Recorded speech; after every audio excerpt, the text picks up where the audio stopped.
What's going on, everybody? Welcome back to the channel. My name is Harrison, and today I want to talk about Highguard. We obviously know now that the studio has let go of a lot of its people, a lot of its developers, and at this point in time, they're still planning on creating the content that they promised. In that for the next year.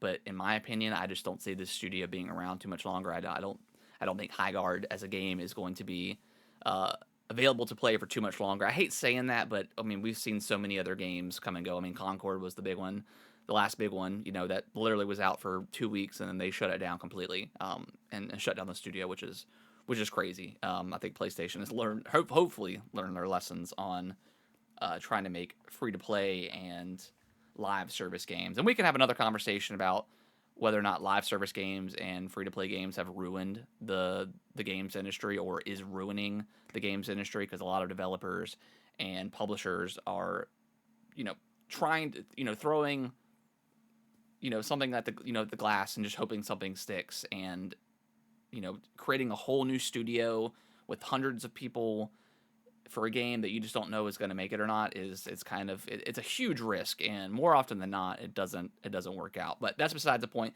The main topic is, I don't think Geoff Keighley and the Game Awards caused Highguard to fail. I've seen this conversation a lot, especially when they announced the layoffs for their people over there at the studio.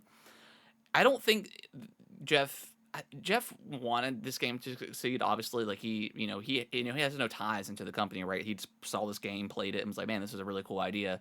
Let's uh let's put it on the main stage, right?"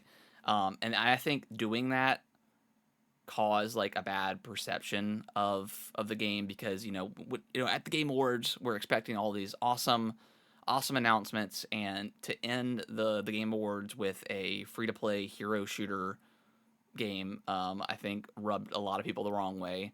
And me too. Like when I saw that, I just immediately rolled my eyes and I was like, really? Like this is it? Like this is what we're ending on?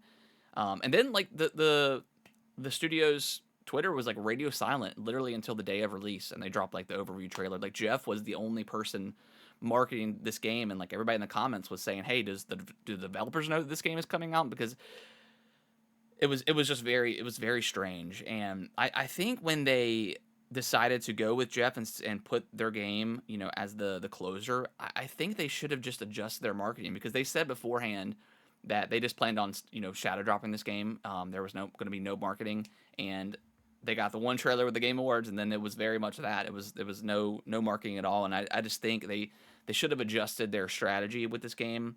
Um, I don't know. It was just a very, very weird situation. So while I think Jeff maybe caused a little bit of harm for the game with ending it on the Game Awards, it's not his fault that the game is failing. And it's I think it's got 6 or 7 thousand, 8,000 concurrents right now, 5,000. So it's got its core.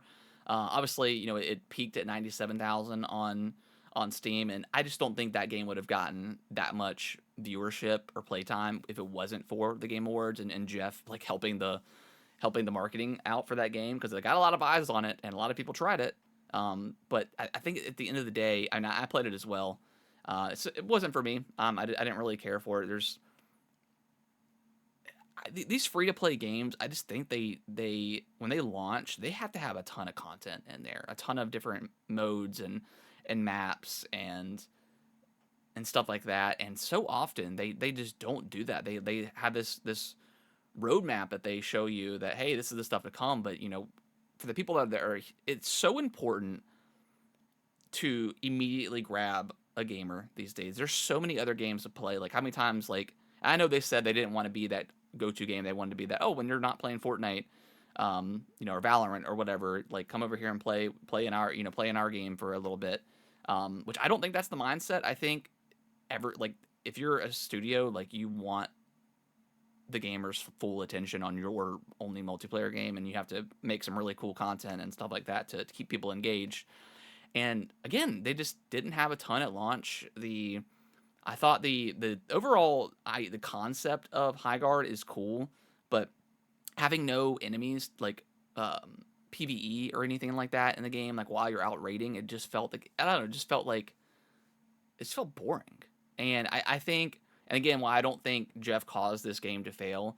If the game was like great, fantastic, had a ton of content, was engaging, it would have kept a lot more players than it did. And I just think it's just, to me, it's just kind of a generic shooter, um, and that's okay. But in this day and age where companies are constantly closing studios and laying off their staff, and you're a developer that hasn't made a game, or you're a studio that hasn't made a game before, and you have no like reputation, right?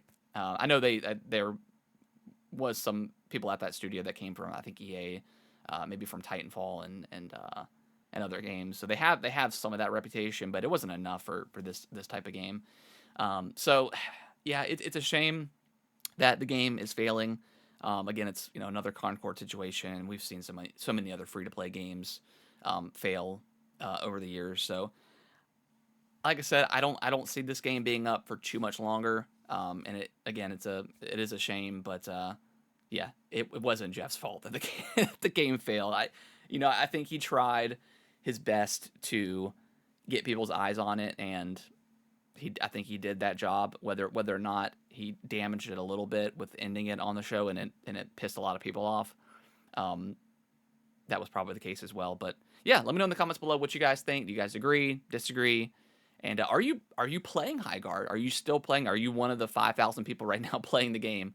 Let me know in the comments below, and I'll see you guys in the next video. Thank y'all so much for watching this video. I really appreciate it. Consider subscribing to the channel. I'll let YouTube algorithm pick one of my videos below for you guys to watch. Give it a click, and I hope you enjoy, and I will see you in the next video.